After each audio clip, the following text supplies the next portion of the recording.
주신 말씀을 가지고 미래를 선취하는 삶, 이런 제목의 말씀을 함께 나누도록 하겠습니다.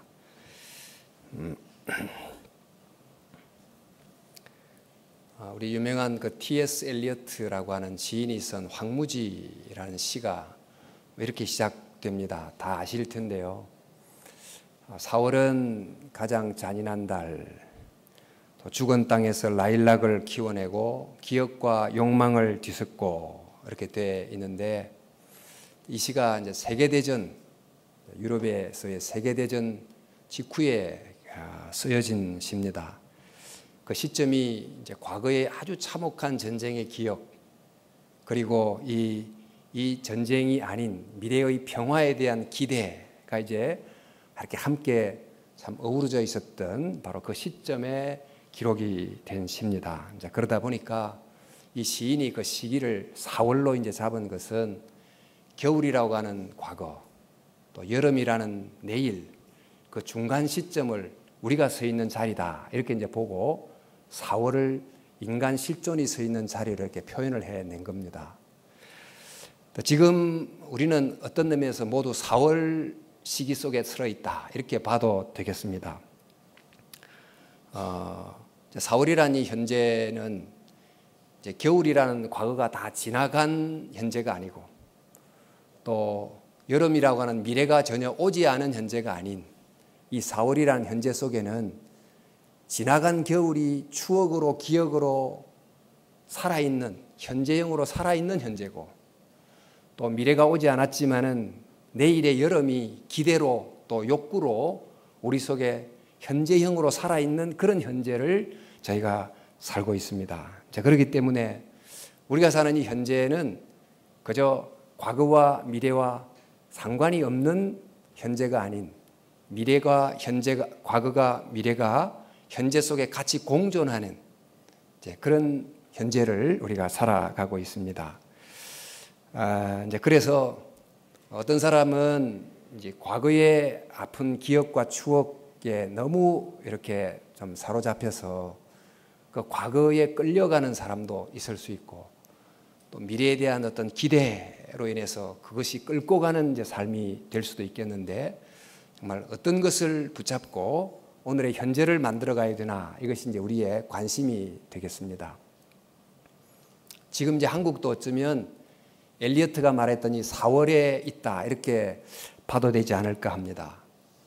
참 6.25의 그 참혹한 전쟁, 그리고 긴 세월의 분단이라고 하는 과거의 겨울, 그리고 혹 올지도 모를, 또 오기를 기대하는 그 평화 통일이라고 하는 그 미래의 여름, 그 사이에 우리가 있습니다. 그런데 이 현재 속에는 오래된 그 과거의 아픈 기억들, 분단의 기억들, 이게 이제 우리 속에 아직 그대로 있고, 또 혹여라도 이제 열리게 되면 펼쳐질 그 미래에 대한, 평화의 미래에 대한 기대가 함께 지금 뒤섞여서 오늘 현재가 이루어지고 있습니다.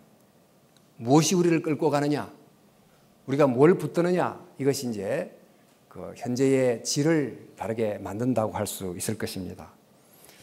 이런 큰 맥락에서 우리 이 세상을 볼 수 있어요. 이 세상은 원래 하나님이 창조하셨고 또 하나님이 다스리는 세계였습니다마는, 이 세상 속에 하나님의 합당한 통치를 거부하는 일이 일어났습니다.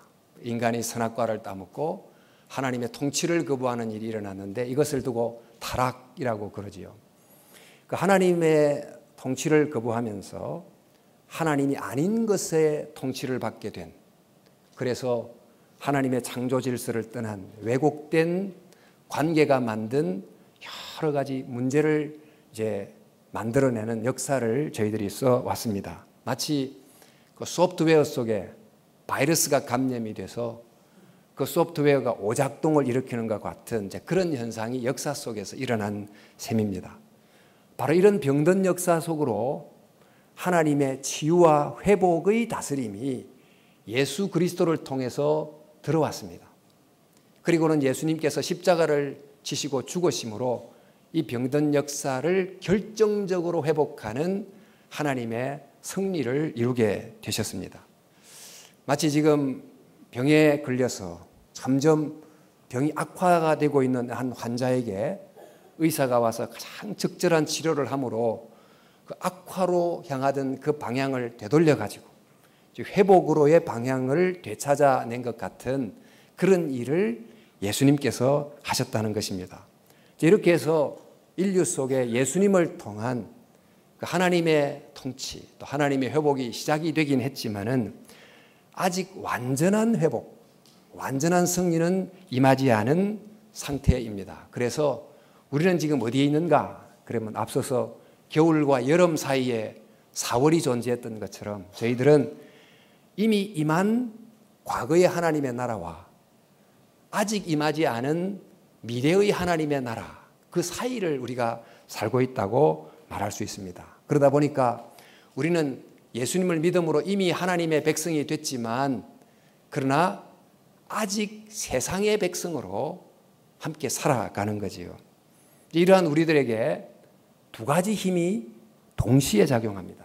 하나는 나를 세상으로 타락으로 또 하나님을 벗어난 곳으로 이끌어 가려고 하는 죄의 힘이 내 속에 작용하고, 또 하나는 나를 구원으로 회복으로 하나님의 나라로 이끌어 가려고 하는 성령의 힘이 작용하고, 그래서 어떤 때는 어떻게 내가 이럴 수가 있나 이런 탄식의 아픈 고백이 나오기도 하고, 참 이런 은혜 가운데 내가 조금 변했구나 이러한 감사의 찬양이 나오기도 하는 이런 이제 삶을 저희가 살아가고 있는 것입니다.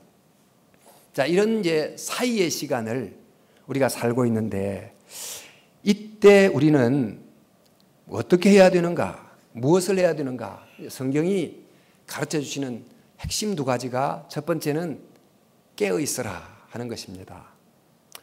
아직 나를 볼 때 너무 연약한 게 많고 예수를 믿은 지가 오래됨에도 불구하고 변화되지 않는 모습이 여전히 많음에도 불구하고 내 안에 시작한 예수 그리스도의 구원이 예수의 날에 완성될 것을 믿는 믿음을 끝까지 갖는 그러한 깨어있음이 필요한 것입니다. 지금 예수님께서 오셨다고 하지만 여전히 이 세상은 어둡고 또 모순이 가득한 곳이나, 그러나 예수님의 복음 속에 담긴 그 하나님의 나라의 그 꿈, 비전, 가치가 마침내 완성된 그 최종의 종말, 하나님의 나라가 올 것을 끝까지 믿는 깨어있음이 이제 필요하다는 것입니다. 우리 열처녀 비유에서 나온 것처럼 이미 신랑이 출발했지만 아직 오지 않았습니다. 그러나 출발한 신랑은 반드시 온다. 이런 믿음을 끝까지 갖는 깨어있음. 또 적과 꿀이 흐르는 땅에 아직 도달하지는 않았지만은 하나님께서 이미 약속하신 바로 그 땅은 반드시 우리에게 주어진다. 이런 믿음을 갖는 깨어있음. 이걸 이제 가지고 소망을 갖고 사는 것, 이게 이제 필요한 거죠. 두 번째는 붙드는 것입니다. 그러니까 하나님의 나라가 오는데 내가 이곳에서 아무것도 하지 않고 그냥 기다리면 하나님 나라가 오는가?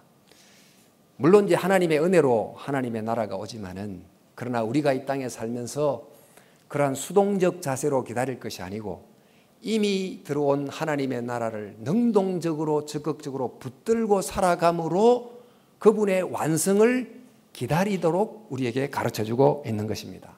마치 오프라인이 대세였던 현재 속으로 온라인이라는 작은 가능성의 미래가 들어왔을 때 그 작은 가능성이 나중에는 대세가 될 것을 내다본 비즈니스맨이 온라인에 주목하고 완전히 올인을 해서 성공을 하는 것과 똑같이 지금 이 역사 속으로 들어온 하나님의 나라, 비록 작은 씨앗처럼 보인다 할지라도 그것이 나중에는 나무가 되고 숲이 될 것을 믿고 지금 이 자리에서 하나님의 가치와 말씀을 따라서 일상을 이전과는 다르게 매일 살아가면서 주의 종말을 기다리는 것입니다. 이것이 이제 성경이 말씀하는 자세인 거죠. 실제로 초대교회가 이제 그렇게 했습니다. 초대교회 당시 이제 로마 제국 사회였고 그 사회를 지탱했던 노동력이 이제 주로 노예였는데 노예가 한 30% 사회 됐다고 합니다. 그러니까 그 당시 현재 속에서 주인과 노예라고 하는 제도는 너무 당연한 제도였고, 또 노예에 대해서 정말 비인격적인 대우를 해도 그것은 아무런 문제가 안 되는 관행이 됐었습니다. 바로 그러한 현재 속으로 예수님께서 하나님의 나라 복음을 가지고 들어오셔서 모든 사람이 하나님의 형상이다, 이 말씀을 가르치신 거지요. 바로 이런 로마 사회의 현재를 살아가는 초대 교회 성도들이 그 당시는 아주 작은 정말 미래의 모습이었지만, 교회에 들어온 주인과 노예를 사회와는 다르게 똑같이 형제와 자매로 대하는 그런 실천을 행했던 것입니다. 다시 말해서 예수님을 통해 들어왔던 그 하나님 나라 미래를 현재의 상황 속에서 적극적으로 붙들어서 교회는 그 당시 로마 사회와 다른 모습의 인간관계를, 삶을 보여주게 됐다는 것입니다. 바로 이러한 교회의 미래를 미리 붙드는 모습이 로마 사회의 현재를 바꾸어내는, 또 하나님의 축복이 그 로마의 현재 속으로 들어오게 하는 복의 통로가 되는 역할을 해낸 것입니다. 이제 오늘이 어린이 주일인데, 지금 우리 시대는 어린이들이 365일 어린이날처럼 이렇게 살아가지만은, 옛날에는 어린이들이 참 무시를 받고 또 어른에 의해서 사실 좀 학대를 당하기도 했던 이제 그런 시대였습니다. 그럴 때 그것이 아주 보편화되어 있었을 그런 현재 속에 들어오신 예수님께서 어린이들이 내게 오는 것을 용납하라, 이 소자 한 사람을 영접하는 것을, 나 예수를 영접하는 것이 영접하라, 이렇게 이제 말씀을 하신 거죠.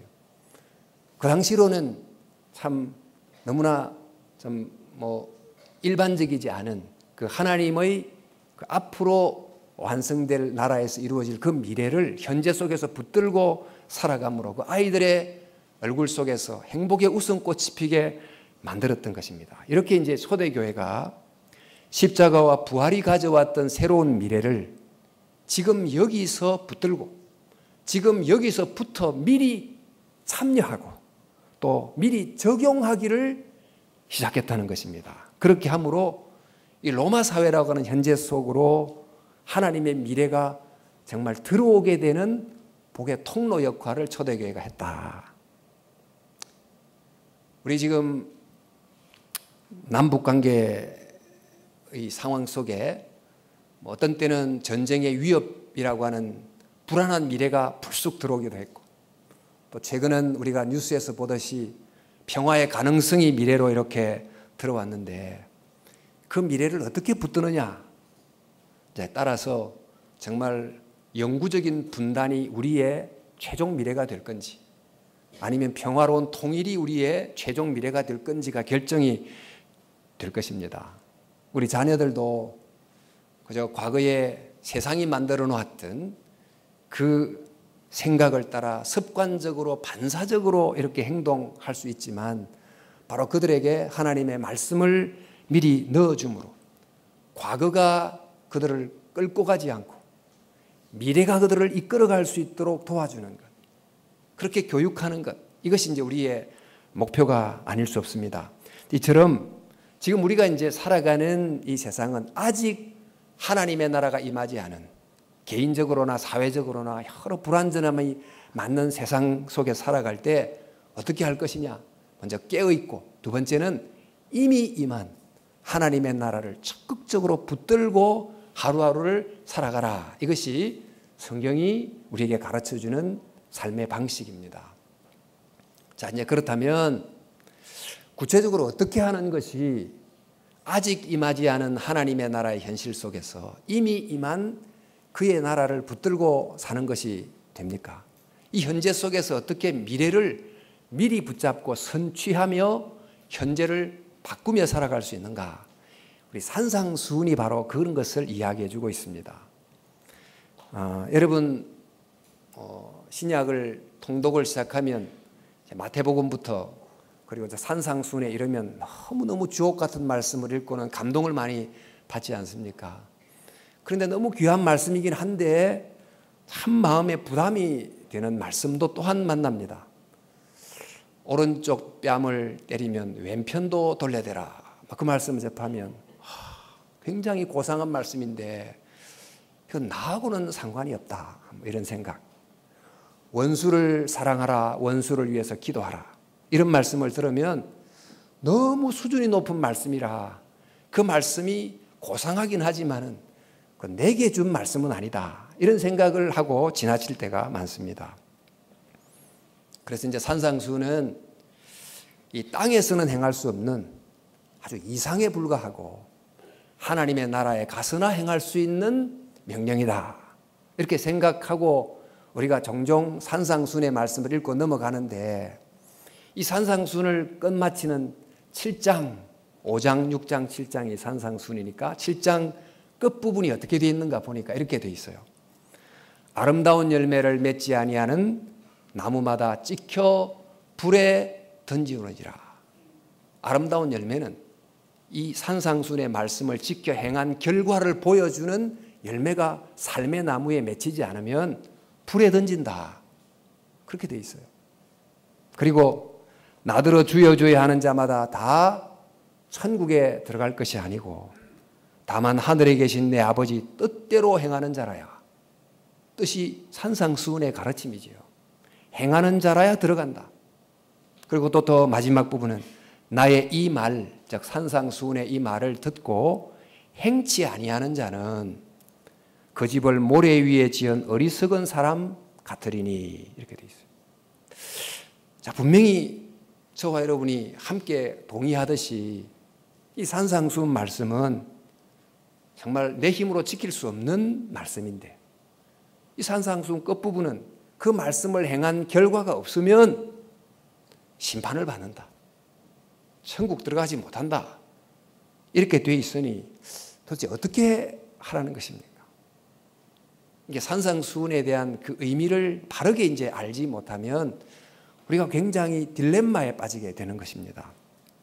이 산상수훈은 이 땅에 살아나가는 하나님 나라의 백성의 삶을 가르치는데 어떻게 행하라고 하는지를 이제 한번 좀 구절을 좀 살피면서 다시 한번 더 우리 보도록 하겠습니다. 우리가 오늘 읽었던 본문 말씀이 옛사람에게 말한 바 살인하지 말라. 누구든지 살인하면 심판을 받게 되리라 하였다는 것을 너희가 들었으나 나는 너희에게 이르노니 형제에게 노하는 자마다 심판을 받게 되고 형제에 대하여 라가, 이건 욕의 일종입니다. 라가라고 하는 자는 공회에 잡히게 되고 미련한 놈이라는 자는 지옥불에 들어가게 되리라.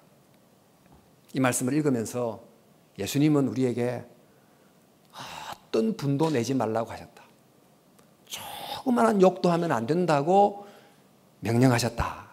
이렇게 이제 읽습니다. 자, 그러면 이 명령을 성인군자 하나 되면 몰라도 우리가 평생을 살면서 어떻게 노하지도 않고 어떻게 한 번도 자수한 욕도 하지 않고 살아갈 수가 과연 있습니까? 그런데 이 말씀은 명령이 아니에요. 명령이 아니고 어떤 분사 형태인데 행위의 진행을 알려주는 서술 표현입니다. 다시 말해서 인간관계에 문제가 생길 때 분노하지요. 분노한 사람에 대해서 욕으로 반응하지요. 그러면 이제 그게 폭력으로 나오게 되겠죠. 이런 식의 그릇된 반응이 누적될 때 어떤 결과가 나오는지를 우리에게 보여주는 것입니다.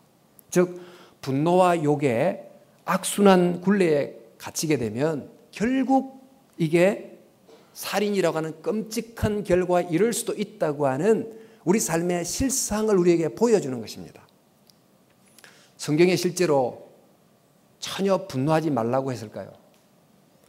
우리 사도 바울의 말씀 중에 분을 내어도 죄를 짓지 말며 해가 지도록 분을 품지 말고 그랬습니다. 결국 절대 분노하지 말라 그 말씀은 하지 않으셨고 분노할 때 분노할 수도 있지요. 그런데 문제는 그 분을 오랫동안 품지 말라고 하신 거예요. 예수님은 한 번도 분노 안 하셨을까요? 예수님이 성전 청결 사건을 일으키실 때 분노하셨습니다.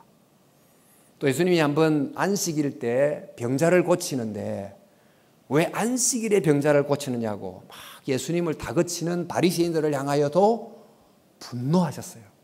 말씀 속에 그들의 마음이 완악함을 탄식하사 분노하심으로 그들을 둘러보시고 이렇게 돼 있어요.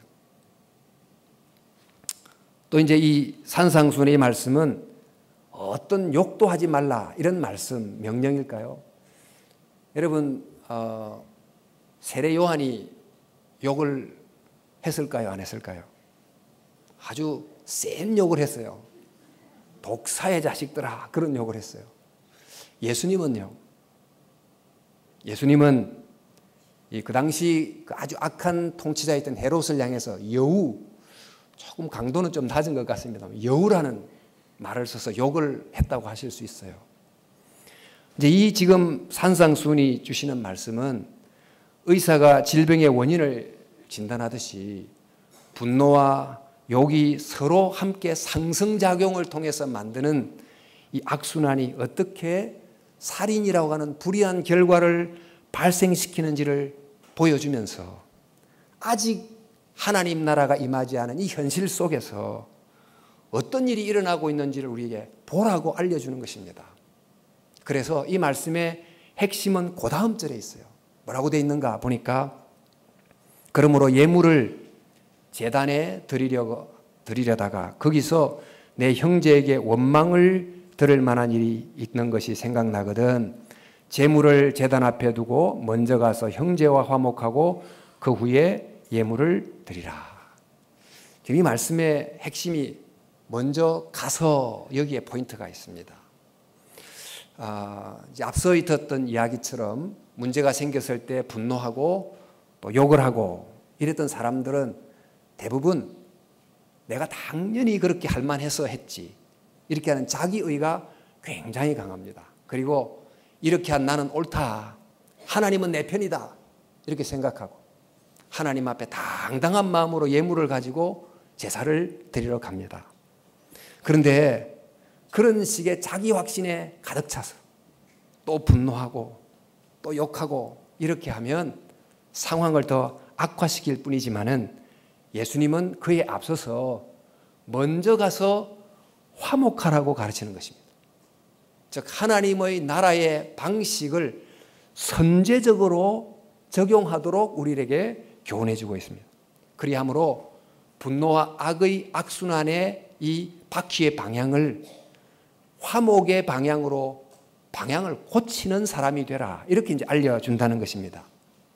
우리가 이제 어떤 형태든지 자극이 주어지면 반응을 하게 되어 있는데 긍정적 변화를 만드는 반응을 할 수도 있고 부정적 상황을 만드는 반응을 할 수도 있는데 지금 하나님의 나라의 방식으로 주도적 반응을 함으로 지금의 현재를 변혁시켜라는 거예요.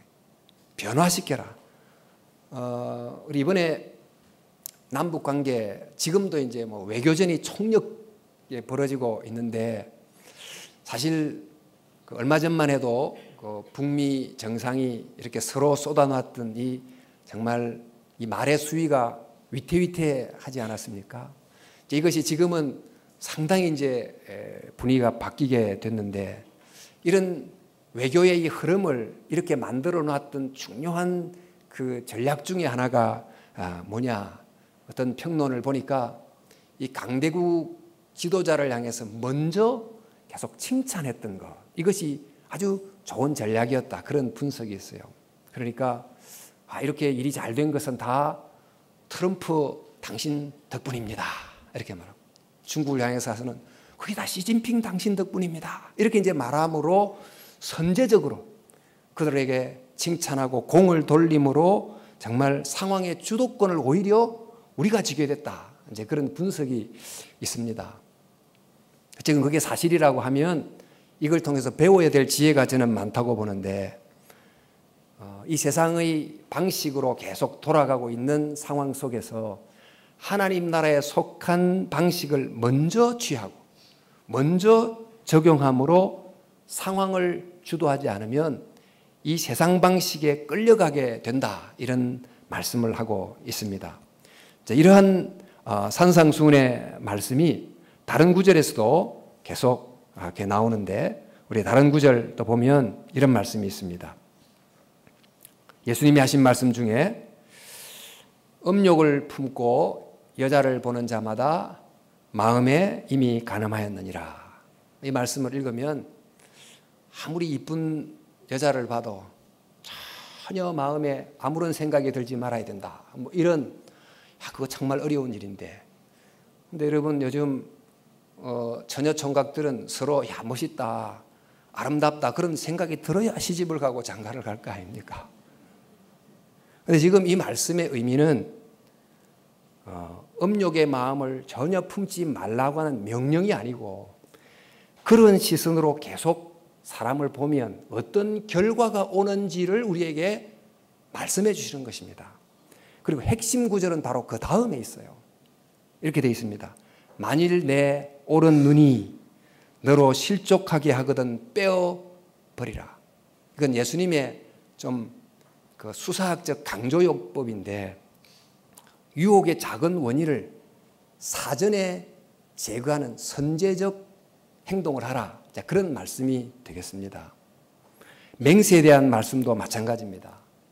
이렇게 되어 있습니다. 또 옛사람에게 말한 바 헛맹세를 하지 말고 내 맹세한 것을 주께 지키라 하였다는 것을 너희가 들었으나 나는 너희에게 이르노니 도무지 맹세하지 말지니 하늘로도 하지 말라, 이는 하나님의 보좌임이요 땅으로도 하지 말라, 이는 하나님의 발등상임이요 예루살렘으로도 하지 말라, 이는 큰 임금의 성임이요 내 머리로도 하지 말라, 이는 너가 한 트럭도 희고 금케 할 수 없음이라. 오직 너의 말은 옳다 옳다 아니다 아니다 하라. 이에서 지나는 것은 악으로부터 나느니라.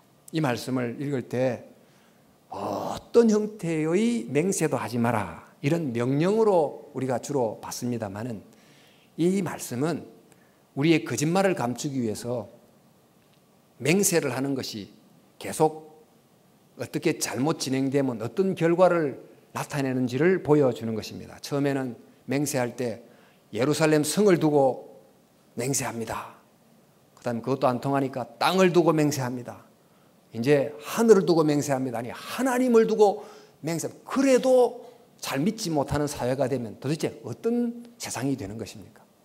그리고 그렇게 맹세한 다음에 거짓말이 탄로가 나면 어떤 불행한 결과가 나옵니까? 그래서 그렇게 하기 전에 미리 너희 말은 옳다 옳다 아니다 아니다 하라. 즉 처음부터 예면 그냥 예라 그러고 아니면 그냥 아니라고 하라는 것입니다. 또 이제 우리 알려진 말씀 중에 또 눈에는 눈으로 이는 이로 갚으라 했다는 것을 너희가 들었으나 나는 너희에게 이르노니 악한 자를 대적하지 말라. 누구든지 내 오른편 뺨을 치거든 왼편도 돌려대며.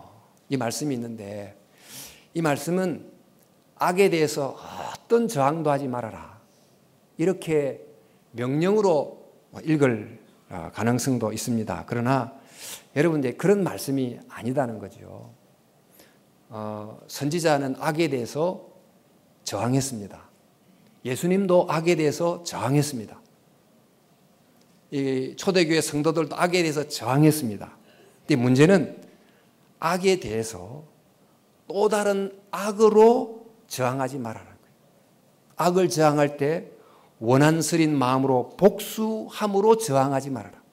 그럴 때 어떤 결과가 나오는지를 세상의 나라의 방식으로 그렇게 악에 대해서 악의 도구로 반응을 하면 어떤 결과가 나오는지를 알도록 우리에게 먼저 알려주시고는, 핵심이 뭐냐면 오른편 뺨을 때리거든 왼편을 돌려대라. 여기 이제 핵심이 있는데요. 이것도 물론 이제 어떤 상황을 통해서 아주 강력하게 메시지를 전해주기 위해서 뺨을 때리는 것으로 이제 설명을 하고 있는데, 우리가 이제 오른편 뺨을 상대에게 맞으려면 상대가 왼손으로 나를 때리든지 오른손 등으로 나를 때리든지 이렇게 해야 내가 오른편 뺨을 맞게 돼 있습니다. 근데 오른편 뺨으로 내가 맞는다는 것은 내가 잘못해서 뺨을 맞을 수도 있겠지만은 이것은 나를 인간 이하로 대접하는 경멸이 함께 섞여 있는 거예요. 이럴 때 그런 악에 대해서 아무런 반응을 하지 않고 이렇게 대응하는 것이 아니고 왼편을 돌려야 된다는 것은 나를 하나의 동등한 인간으로 대하라, 이런 메시지를 그에게서 보여주는 것입니다. 다시 말해서 이제 악에 대해서 일종의 악에 대해서 저항할 때 악의 수단을 사용하지 않는 악의 저항이라는 것입니다. 악에 대해서 악으로 저항하지 말고 하나님 나라에 속한 비폭력의 방식으로 먼저 저항함으로 그 상황의 주도권을 잡고 아직의 현실을 지배하는 불의의 세력을 꺾는 그런 하나님의 백성으로 살아가라, 이렇게 우리에게 알려주고 있는 것입니다. 자, 여러분, 이 산상수훈 여러 구절을 좀 분석하면서 우리가 발견한 것은 산상수훈은 우리에게 불가능한 명령을 행하라고 요구한 것이 아니고 아직 하나님의 나라가 임하지 않은 이 세상 현실 속에서 세상의 방식에 끌려다니지 말고 또 세상의 옛 질서에 생각과 행동이 포로가 되어 잡히지 말고 하나님의 나라 원리를 먼저 적용함으로 현재를 바꾸는 주도권을 갖는 삶이 되라. 즉, 이 세상에 들어온 그 미래를 선취하는 삶을 살아라. 그런 메시지가 된다는 것입니다. 사실 저와 여러분들이 하나님 나라가 임하지 않은 이 세상을 보면서 정말 낙담하기가 쉽고 또 좌절하기가 쉬운데, 낙담하고 좌절하지 말고 이미 들어온 하나님의 나라의 그 정신, 가치, 방법을 붙들고 상황에 적용함으로 현실을 주도하는 그런 세상의 빛이 되고 소금이 되라. 이렇게 우리에게 산상수훈이 알려주고 있다는 것입니다. 사도 바울도 항상 기뻐하라, 쉬지 말고 기도하라, 범사에 감사하라. 그런데 이 말씀도 가만히 있으면 그냥 불평이 자동적으로 나오기 쉽고 또 세상의 여러 상대적인 비교 속에서 불만이 막 쏟아져 나오기가 쉬운데, 먼저 기뻐하고 먼저 기도하고 먼저 감사함으로 상황의 주도권을 잡도록 요구하고 있는 것입니다. 한 번은 예수님의 제자들이 전도여행을 갔을 때 하나님의 은혜로 정말 마귀가 공중에서 뚝뚝 떨어지는 것 같은 그런 기적을 경험하게 됐어요. 너무 기쁜 마음으로 예수님께 그들이 겪었던 것을 보고한 그 순간, 그 자리에 예수님께서 너희는 그런 것들로 기뻐하지 말고 너의 이름이 하나님 나라 생명책에 기록된 것으로 기뻐하라, 이렇게 말씀하신 것입니다. 다시 말해서 우리의 삶에 여러 가지 또 어려운 일, 좋은 일이 일어나면서 희비의 쌍곡선을 그리며 살아가고 있는데, 그 외부의 상황에 의해서 피동적으로 어떨 때는 즐거워하고 어떨 때는 기뻐하고 이렇게 하기 전에 변할 수 없는 내 이름이 하나님 나라 생명책에 있다는 사실을 늘 주목함으로 먼저 근본적 기쁨을 유지하고 살아가라는 것입니다. 주도적인 삶이 되라는 거지요. 염려의 제목 우리에게 드릴 때마다 그것을 기도의 제목으로 바꾸어서 하나님께 먼저 기도하고 감사의 제목을 능동적으로 찾아내서 살아가도록 우리에게 가르쳐주고 있습니다. 오늘 이제 어린이 주일을 보내면서 우리 어린 아이들이 이미 세상이 만들어 놓은 또 인본주의적으로 보도록 정말 여러 면에서 조직화되어 있는 이 세상 속을 살아가면서 그들이 세상의 방식을 따라 자동적으로 그렇게 보고 생각하고 행동하도록 그냥 방치하지 말고 하나님의 말씀을 잘 가르쳐서 하나님의 관점으로 보니까 열리는 새로운 세계에 눈뜨게 하고 그런 방식으로 행동하게 함으로 이 하나님을 떠난 세상의 문제를 변화시키는 주도적 역할을 하는 하나님의 일꾼으로 만들도록 우리에게 가르치고 교훈해 주고 있는 것입니다. 세상은 여러 가지 기준으로 우리를 평가하지만 하나님 앞에서 너는 예수님의 독생자를 주기까지 너를 사랑한 너는 정말 소중한 존재라고 하는 건강한 자긍심을 어릴 때부터 확고하게 심어줘서 어떤 상황에도 정말 변함없는 믿음의 자세를 갖고 살도록 도와주는 이런 주도적 선제적 노력이 필요하다 하는 것입니다. 자, 여러분, 우리가 이 세상을 어떻게 살아가야 됩니까? 아직 하나님의 나라가 임하지 않은 이 세상을 어떻게 살아가야 되는가? 우리 성경을 통해서 이런 답을 갖고 살면 좋겠습니다. 하나는 깨어 우리는 살아간다. 여전히 내 모습을 내가 볼 때 나로 인해서 내가 실망하고 넘어질 때가 많고, 이 세상을 볼 때 여전한 모순과 부조리 때문에 넘어질 때가 많지만은 사단이 나로 하여금 하나님의 나라를 망각하도록 계속 유혹하고 있지만은 그럴수록 나는 깨어 있는다.